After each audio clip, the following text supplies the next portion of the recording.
Hey everybody, my name is Eric Skwarczynski. I'm obviously the host of the Preacher Boys podcast. I want to record a quick video addressing some statements that I made, implications that were made on my episode on Mike Zachary, Norland Macias, and North Valley Baptist Church.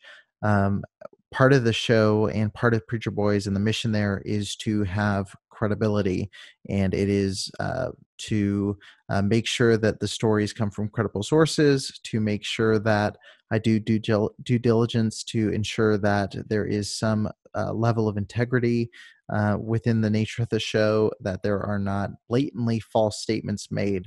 Obviously, I am hearing from survivors, so there are, as the disclaimer at the beginning of every episode says, it does come from the personal point of view and perspective of the survivor. So I'm not here to necessarily be a law enforcement official or a lawyer. I do allow people to share their stories. And obviously, like I say on a lot of episodes, the truth has nowhere to hide. I hope that the truth will rise to the top. And while I do my best to ensure that every guest I have is credible, and I believe thus far the people I've had on have given me no reason to doubt their credibility, I do want to make sure that in the statements that I make and in the facts presented that they are accurate. I want to say first and foremost, I really appreciate Bruce for coming on the show and sharing his story about Zachary and Norland. And I do believe his story is credible. I believe that he didn't do anything wrong, didn't try to mislead anybody, and I'm not at all questioning his accounts of what happened. That said, there is a few statements that were made regarding a situation that me and him were not privy to. We were dealing with the facts that we had at the time. And so I have some information that shows that those things might not be accurate. And that specifically, it's not to the nature of abuse allegations that were made. It's not to the any of the circumstances around what happened. It's just the timing. And so I want to be very specific in addressing this.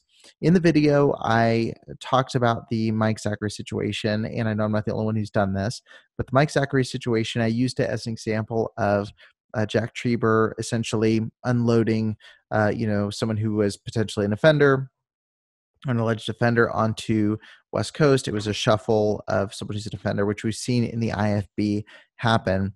But I just want to run through the timeline. My timeline was incorrect. It was running off of the statements, which honestly are very poorly written and do leave a lot of interpretation open.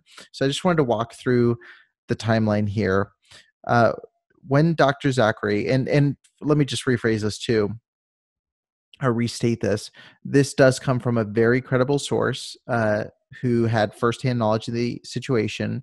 And I do believe that we need to report the facts, and whether the credible source helps or hurts the quote unquote position that it may be assumed that I need to have. My goal is the truth. And so since I have credible information that is showing a dispute with the timeline that I presented in the episode, I want to read that and be valid. Now, in the statement released by Golden State, I covered in the video, the way it's written seems to imply that, Trieber kind of passed off Zachary, then let Paul Chappell know what was up, and then Chappell ignored him. It's really weirdly written. But with the timeline I was given, it does make sense when reading it in that context. And so I just want to read you exactly what happened. And again, this is a credible source. I told them I would keep them anonymous. But he or she said that this was the case. They have first-hand information. I'm aware of them. I've vetted them, and I think this is credible. So in regards to the timeline of Mike Zachary leaving Golden State and going to West Coast and then being fired from there, when Dr. Zachary left Golden State, he left 100% of his own volition. There was no allegation that was made prior to Zachary leaving Golden State Baptist College or North Valley Baptist Church. That's 100% clear. There was no allegation made. And when I say there was no allegation made, it was not made to Jack Trieber. Whether or not it was made to anyone else within the ministry or anything like that, it never made its way to Jack Trieber, according to my source. Next, Jack Trieber was actually blindsided by the announcement. He wasn't trying to get rid of Zachary. He was actually tried very hard to keep Zachary there. And Zachary ended up stepping away, obviously, in 2011 or 2012. My source was unclear on whether it was 11 or 12 specifically. There was no allegation made until 2014. When the allegation was made to Jack Trieber called the police immediately. Okay. And then the next thing that was interesting, and this is where the source goes from knows for sure. So everything that was just said, he or she knew for sure that that's what happened. But this next part is what their understanding was. So I just want to make a clear delineation there. Their understanding was that detectives advised Trieber not to reach out immediately to Paul Chappell, who was the current employer of Mike Zachary and had been for about 2 years, because it would alert Zachary to the investigation. Trieber did eventually end up telling Chappell, and upon receiving that information, Chappell immediately fired Mike Zachary after the interview that's mentioned within the report that was made by Golden State and West Coast. And so, again, here's the timeline. Zachary left Golden State 100% of his own volition. No allegation was prior made to Trieber, at least, before Zachary left. Trieber was blindsided by the news, wanted to keep him there. Zachary stepped away in 2011. The first allegation was 2014, upon which Trieber did call the police immediately. Chappell fired Zachary immediately when he found out.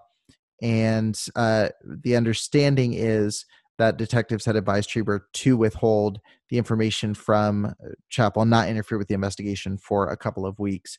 But anyway, I do want to just say that. I want to just say very clearly, I'm focused on the truth. I wanted to make sure that I was clear in reporting the facts here. There are a couple of things that are still, questionable about the situation, obviously, but there's plenty of things.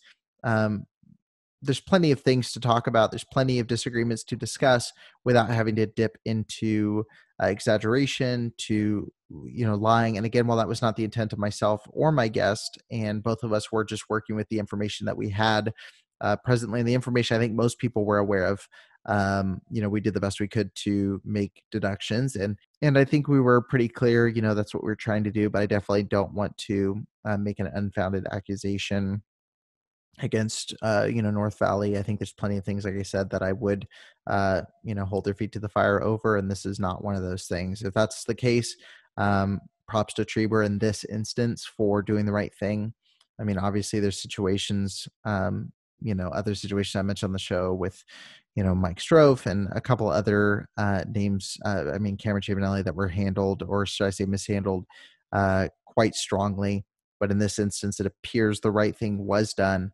And according to my source, the timeline in our episode was incorrect. So I apologize to you, my listener. Apologize to those, at West Coast for reporting the wrong information. And I'm thankful to my source for coming to me with some proper details. Now, that being said, there are a few things in the situation that are still a little bit odd.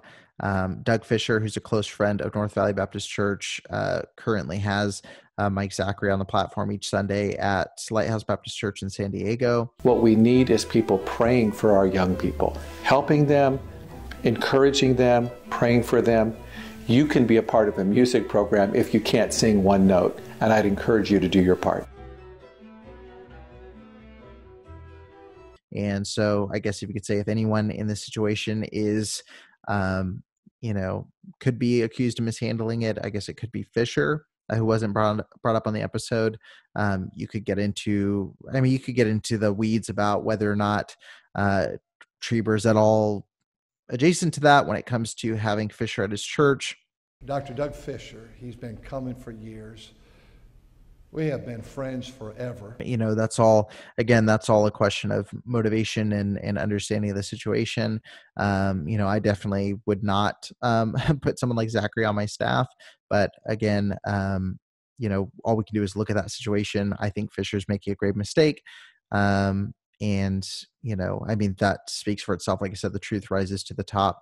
The only other questionable thing is, while North Valley doesn't have a connection with Zachary specifically, according to a Facebook post from Mike Zachary in 2018, he's teaching music theory online at West Coast Baptist College, at least according to that post. Unsure if he's currently doing that now.